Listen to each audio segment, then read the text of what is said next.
Here our example is sine of 3x dx plus 2y cosine cubed of 3x dy is equal to 0.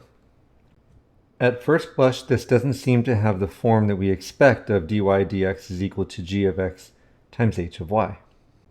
But subtracting the x terms to the right hand, or from both sides, to put it on the right hand side, and then dividing by the cosine cubed of 3x, we end up with 2y dy is equal to negative sine of 3x divided by the cosine cubed of 3x dx, and we've achieved a separation of variables. We're going to solve the equation by integrating both sides, and on the left-hand side, it's a simple power rule. We end up with y squared. On the right-hand side, we're going to use a substitution. If we let u equal the cosine of 3x, then du is negative 3 sine of 3x dx, and integrating using the power rule will give us negative 1/6 times the cosine to the negative 2 power of 3x plus the constant of integration. I don't tend to square root y squared if it's going to introduce a plus and minus. And so unless we're asked for something called an explicit solution, I'm fine leaving y squared as it is. I would just change cosine to the negative 2 of 3x because that's a reciprocal. And so I'm going to write that as secant squared of 3x plus c, and so that's the solution to our differential equation. Next up, we have dn dt plus n is equal to nt e to the t squared. Here we have n as the dependent variable and t as the independent variable. We'd still like to have a form that we can separate, and right now it doesn't look like we have one. However, if we subtract n from both sides, then we're able to factor n out from the right-hand side, separate the variables, and then integrate. I'd like you to go ahead and do that on your own. Pause the video, do some work, come back to the video once you have it, see how it went for you.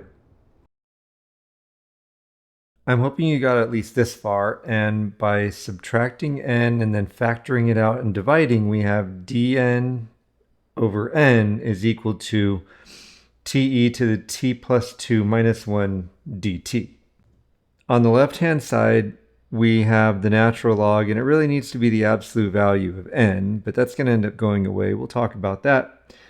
And on the right-hand side, we're going to use integration by parts.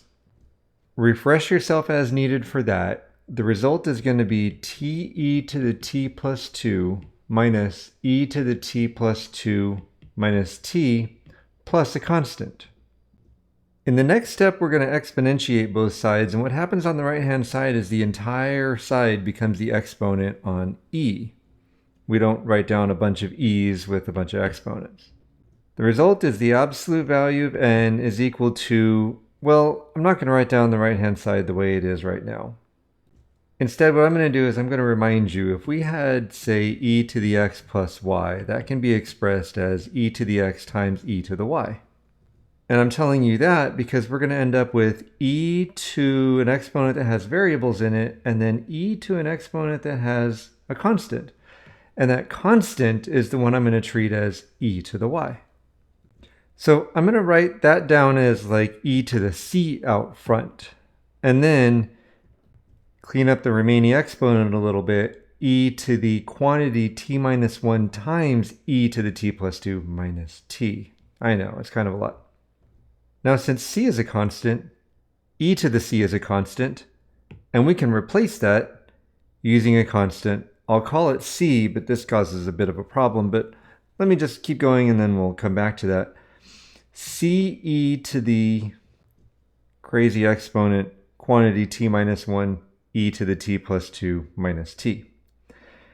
Now, I've changed the meaning of c from the previous line, e to the c, and then c. For instance, if in the expression e to the c, if I replace c using 0, that turns out to be a 1. The right-hand side becomes that exponential. In the next line, if I replace c using 0, the entire side becomes 0. So clearly c has a different meaning. And whenever that happens, we need to change the way the symbol looks. And in this case, I'm just going to go back and put a little c1 instead of c. So now the final answer is going to have a nice clean C in it. Formally, what we've done is we've replaced C1 using C. But I'm not done yet. On the left-hand side, we have that absolute value of n. I'd like to be able to give an answer without that absolute value. And hidden in the absolute value n is that n could be positive or negative. And instead of writing down a plus or minus, what we're actually going to do is roll that positive or negative into the C1 substitution. So I'm actually letting C equal plus or minus C1, inheriting that plus or minus from the n on the left-hand side. If I had additional information telling me whether C was positive or negative, I would use it. Absent that information, my answer is n equals CE to the quantity t minus 1 times e to the t plus 2 minus t, all that was the exponent, and that's our solution.